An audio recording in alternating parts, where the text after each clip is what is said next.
ತುಂಬ ಅನಾಥರೆಂಬ ಕೋಟ್ಯಾನು ಕೋಟಿ ಕೂಗು ಇದೆ.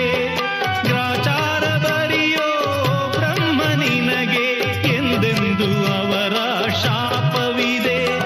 ಉತ್ತರ ಇಲ್ಲ, ಪ್ರಶ್ನೆಯೇ ಎಲ್ಲ, ಕೇಳೋ ದೇವನೇ. ಅನಾಥ ಮಗುವಾದೆ ನಾನು, ಅಪ್ಪನೋ ಅಮ್ಮನೋ ಇಲ್ಲ, ಅಣ್ಣನೋ ತಮ್ಮನೋ ಇಲ್ಲ.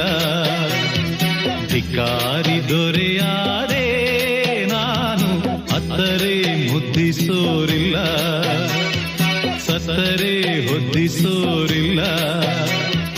ಎಂಜಲೇ